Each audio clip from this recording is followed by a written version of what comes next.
सरलाही के लखनदेही नदी किनार में मुड़ी मिलल युवक के शरीर रानीगंज जंगल में मिलल। अपने पार्टी के उम्मीदवार खुद के हरावेला भूमिका खेलल शिवचंद्र कुशवाहा के आरोप। काठमांडू में बांग्लादेशी नागरिक के बंधक बना के फिरौती वसूले वाला नेपाली सहित 7 जने पकड़ाइल। बागमती में भारी बाढ़ के संभावना, उच्च सतर्कता अपनावेला आग्रह।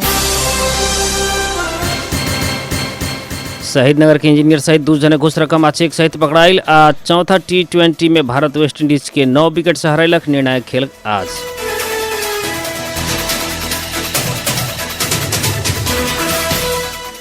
नमस्कार। 12 जिला के सिमरौनगढ़ में रहल रेडियो बादल 89 मेगाहर्ट्ज तथा इंटरनेट ऑनलाइन के www.radiobadal.com। ऐसे ही सरलाही जिला के धड़कन FM 91.8 मेगाहर्ट्ज तथा इंटरनेट ऑनलाइन के www.dhadkanfm.com। हमारे पात्रों साथ नेपाली पात्रों में एक साथ प्रसारण हो रहा बादल खबर में स्वागत करता हम नूर आलम बादशाह। अब खबर विस्तार में।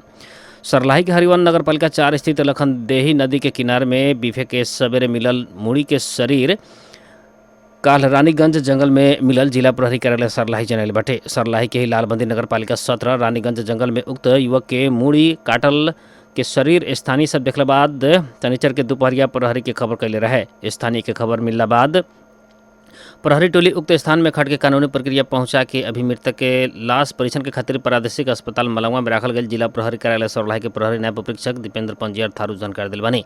कुछ दिन पहले भारत से सरलाही साथी संगे घूमे के खातिर आयल भारत के सीतामढ़ी जिला के मनियारी के 23 वर्षीय अभिषेक राज के उक्त शरीर आ मुड़ी रहल प्रहरी जनैल बाटे।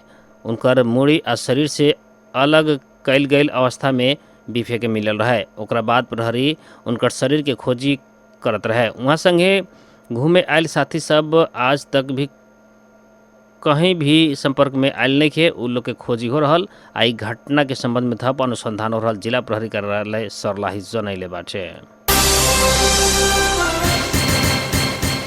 जनमत पार्टी के अध्यक्ष सीके राउत के राजनीतिक ज्ञान न रहल। उनके पार्टी से गत बैसाख में संपन्न उपनिर्वाचन में 12 क्षेत्र नंबर 2 से चुनाव लड़ल शिवचंद्र कुशवाहा बतैले बानी। सप्तरी सदर मुकाम राजविराज से जन जागरण अभियान संचालन कैल कुशवाहा सीके राउत हमनी संगे खुद 2 गो सहमति कैल, लेकिन उक्त सहमति पूरा न करके अपने पार्टी के उम्मीदवार खुद के हरावे के भूमिका खेलल आरोप समेत लगनी। पार्टी में पद देवे के आ निर्वाचन में आर्थिक समेत सहयोग करे के प्रतिबद्धता कैला पर भी राउत उ पूरा न कैल उनकर कहनाम रहल बाटे। प्रतिबद्धता अनुसार आर्थिक सहयोग मांगला बाद राउत टिकट देवेला सस्ता ना भइल प्रतिक्रिया देत कुशवाहा कहनी वहाँ संगे राजनीतिक आ व्यवहारिक ज्ञान तथा सामाजिक अनुभव न रहल के कारण पराजित भइनी। राजनीतिक ज्ञान न भइला पर निर्वाचन में बाहर के व्यक्ति बोला के परिचालन करके संगठन बनावे के बदला खुद के प्रयोग करके राउत अपन नाम के प्रचार कैला पर खुद के पराजय के सामना करे के वहाँ के बतैनी। वहाँ के खुद के निर्वाचन में सहयोग करके प्रतिबद्धता जनाला पर भी कोनो आर्थिक सहयोग न करके निर्वाचन के नाम में विभिन्न संघ संस्था से आर्थिक सहयोग लेहल रकम खुद के हड़प ली। वहाँ के खुद के स्थानीयता के आधार में निर्वाचन मुखी योजना बनावेला खोजला पर भी राउत अपन तरीका से बनावल बतैनी। अनुशासन में बैठल रहने वहाँ के कहनी चुनाव हारला बाद ऐसे समीक्षा करम के लेके हमरा के पार्टी से हटावल गए। वहाँ के जनमत पार्टी 2084 से पहले ही फूटे के दाबी समेत कहनी। कुशवाहा उपनिर्वाचन में नेकपा माओवादी केंद्र पर त्याग करके जनमत पार्टी से उम्मीदवार बनल रहनी। वहाँ के जसपा अध्यक्ष उपेंद्र यादव संगे पराजित भइल रहनी। धनुषा के शहीदगढ़ नगर पालिका में कार्यरत एक इंजीनियर सहित 2 जने के अख्तियार दुरुपयोग अनुसंधान आयोग के टोली घूस रकम आ चेक सहित नियंत्रण में लेल बाटे। बाल निर्माण कार्य संपन्न बाद उक्त कार्य के भुगतानी देवे के क्रम में स्वाग्रह संगे घूस मांग कैल सूचना एवं उजूरी निवेदन के आधार में अख्तियार दुरुपयोग अनुसंधान आयोग के कार्यालय बर्दीबाद से खटल टोली इंजीनियर आ रमेश कुमार चौधरी और उनकर साथी गुरुदेव यादव के स्वाग्रही से 1 लाख रुपया आ 1,75,000 के चेक सहित नियंत्रण में लेल बाटे। आज शहीदनगर 3 स्थित पशु सेवा केंद्र के भवन से 2 जने के नियंत्रण में लिहल गए अख्तियार जनैल बाटे। इस संबंध में थप अनुसंधान हो रहल अख्तियार दुरुपयोग अनुसंधान आयोग के कार्यालय जनैले बाटे। आज बागमती सहित देश के बड़का बड़का नदी तथा एकरा सहायक नदी में भारी बाढ़ आवे के भइला से प्रभावित क्षेत्र के बासिंदा के उच्च सतर्कता अपनावे आग्रह कइल गेल बाटे। जल तथा मौसम विज्ञान विभाग अंतर्गत ज्यादा पूर्वानुमान महाशाखा से आज सवेरे सूचना जारी करके नदी तटीय क्षेत्र के नागरिक के सतर्क रहेला सुझाव दियल गेल बाटे। सूचना के अनुसार आज बागमती, नारायणी, कर्णाली, पश्चिमी राप्ती, बबई, महाकाली या एकरा सहायक नदी सब के जल सतह सतर्कता तह आसपास पुग सके के संभावना बाटे। यही से नदी तटीय क्षेत्र में उक्त उच्च सतर्कता अपनावेला कहल गेल बाटे। नेपाल शिक्षक महासंघ गोड़ैता द्वारा नगरपालिका में धरना कार्यक्रम संपन्न भइल बाटे। नगरपालिका के भीतर संपूर्ण शिक्षक शिक्षिका राहत शिक्षक विद्यालय कर्मचारी बाल विकास लगायत के शिक्षा संगे आबद्ध संपूर्ण व्यक्ति द्वारा आज नगरपालिका के कार्यालय अगाडि 3 घंटे धरना कार्यक्रम संपन्न कल गेल बाटे। अभी सार्वजनिक भइल संघीय शिक्षा ऐन 2080 में रहल कुछ मस्यौदा आ कुछ दफा सब संविधान प्रदत्त ट्रेड यूनियन अधिकार शिक्षक कर्मचारी के पेशागत सुरक्षा स्वाभिमान के विरुद्ध में रहल आ उक्त मस्यौदा आ कुछ दफा सब में भइल सभे बुंदा सब उचित ढंग से न समेटल गईल कहत उक्त पालिका स्तरीय के धरना दिहल गई। नेपाल शिक्षक महासंघ गोड़ैता के अध्यक्ष मनोज कुमार यादव बतैले बानी। साथ ही स्थानीय अस्थायी करार राहत साबिक उच्च माध्यमिक विद्यालय बाल कक्षा विशेष कक्षा शिक्षण सिकाई अनुदान प्राविधिक धार लगायत सभी किस्म के शिक्षक आ विद्यालय कर्मचारी के मांग प्रस्तावित एन से संबोधन न कैल कहत नेपाल शिक्षक महासंघ शिक्षक मैत्री शिक्षा ऐन न अइला तक विभिन्न चरण के आंदोलन सब घोषणा समेत कैले बाटे।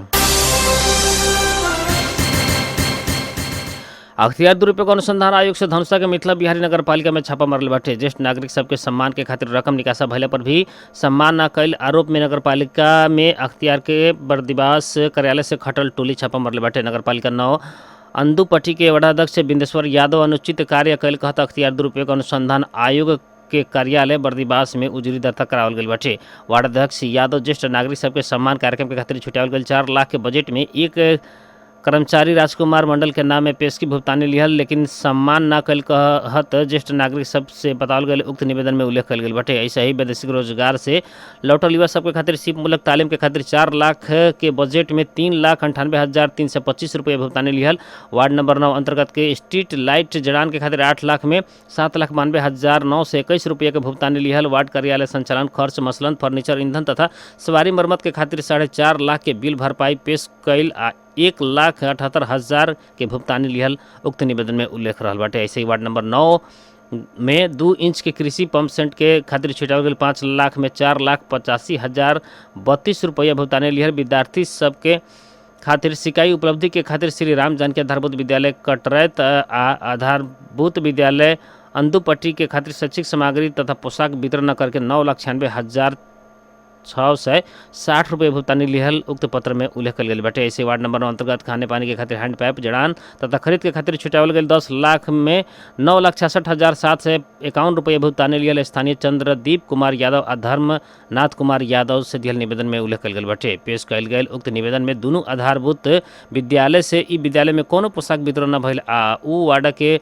ज्येष्ठ नागरिक सबके सम्मान न मिलल सही छाप कल गई आधार में पेश कल गई बाटे। बांग्लादेशी नागरिक के काठमांडू में बंधक बना के फिरौती वसूले के आरोप में प्रहरी 7 जन के पकड़ाव कल गई बाटे। बांग्लादेशी नागरिक सबके वैदेशिक रोजगार के खातिर नेपाल होते विभिन्न देश से भेजा देहम आश्वासन देखा के बंधक बनावे वाला बांग्लादेशी आ नेपाली नागरिक सबके काठमांडू उपत्यका अपराध अनुसंधान कार्यालय से खटल टोली पकड़ाव कले बाटे। कार्यालय से बंधक बनावल गई 6 जन बांग्लादेशी नागरिक के उद्धार समेत कल गई बाटे। गिरोह से वैदेशिक रोजगारी में ले जा के कहत बांग्लादेश से नेपाल लिया के काठमांडू के विभिन्न स्थान सब में रहल होटल तथा सेफ हाउस में बंधक बना के रखे के आ परिवार संगे पैसा मांगे के काम हो रहा रहे। पकड़ाव पर वाले में बांग्लादेश गाजीपुर के 47 वर्षीय आमिर हुसैन, बांग्लादेश के 12 साल के 37 वर्षीय एमडी मोसीउर हरी सिद्दी, ललितपुर बैठे वाला बांग्लादेशी नागरिक 38 वर्षीय सलीम मियाँ, सिंधुपाल चौक बलेफी 6 के 27 वर्षीय तारा नेपाली, बांग्लादेशी नागरिक 21 वर्षीय जहांगीर आलम लगाते पकड़ाव पड़ल बाटे।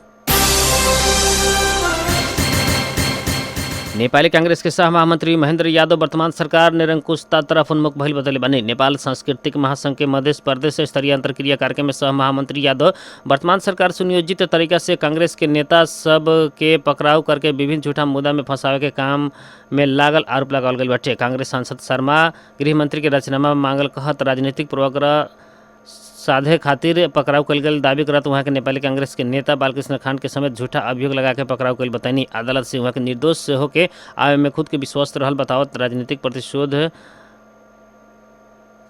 लेवे के ना मिली सुनिश्चित रूप में केहू के पकड़ाव कल गलत कह के वहाँ के बतौले बानी। पाकिस्तान के करवाह के प्रधानमंत्री अनवर उल हक काकर चयन भइल बानी। आम निर्वाचन अब उनके नेतृत्व में होगी। प्रधानमंत्री शहबाज शरीफ नेतृत्व के मंत्रिपरिषद से संसद विघटन के निर्णय कैला बाद विपक्षी दल समेत के सहमति में अनवर करवाहक प्रधानमंत्री बनल बानी। करवाहक प्रधानमंत्री चयन के विषय में वर्तमान प्रधानमंत्री शहबाज शरीफ आ विपक्षी दल के नेता राजा रियाज बीच काल छलफल भइल रहे। उहे छलफल बाद अनवर के नाम में सहमति जुटल अंतर्राष्ट्रीय मीडिया सब जनैले बाटे। पाकिस्तान सरकार के सिफारिश में राष्ट्रपति आरिफ अलवी गत बुध के मध्य रात में संसद विघटन करके सदर कैले रहने। संसद विघटन भइल मिति से 90 दिन भीतर पाकिस्तान में आम निर्वाचन होगी। भारत चौथा टी20 घरेलू टोली वेस्ट इंडीज के 9 विकेट से हरले बाटे। ई संगे 5 टी20 खेल के श्रृंखला 2-2 के बराबरी में पुगल बाटे। जीत के खातिर 179 रन के लक्ष्य के पीछा गई भारत 17 ओवर में 1 विकेट गंवात पूरा कैलक। भारत के यशस्वी जायसवाल 84 रन में अभिजीत रहनी। शुभम गिल 77 रन बनने। गिल आ जायसवाल 165 रन के साझेदारी कैनी। इससे पहले टॉस जीत के पहले बैटिंग कैल वेस्टइंडीज निर्धारित 20 ओवर में 8 विकेट गंवात 178 रन बनले रहे। वेस्टइंडीज ऐसा ही तीसरा खेल में भारत 7 विकेट से विजयी भइल रहे। ई दू देश बीच के 5वां तथा निर्णायक टी20 आज होगी। इससे पहले भइल 3 खेल के एक दिवसीय श्रृंखला पहुने टोली भारत 2-1 से जीतले रहा।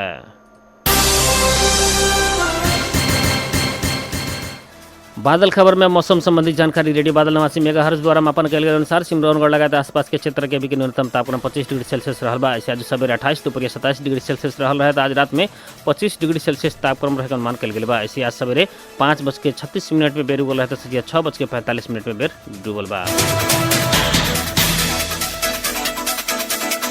आज के खातिर बादल खबर इतने। जाते जाते प्रमुख खबर एक बार फिर से। सरलाही के लखनदेही नदी किनार में मुड़ी मिलल युवक के शरीर रानीगंज जंगल में मिलल। अपने पार्टी के उम्मीदवार खुद के हराए वाला भूमिका खेलर शिवचंद्र कुशवाहा के आरोप। काठमांडू में बांग्लादेशी नागरिक के बंधक बना के फिरौती वसूले वाला नेपाली सहित 7 जने पकड़ाइल। बागमती में भारी बाढ़ के संभावना, उच्च सतर्कता अपनावेला आग्रह।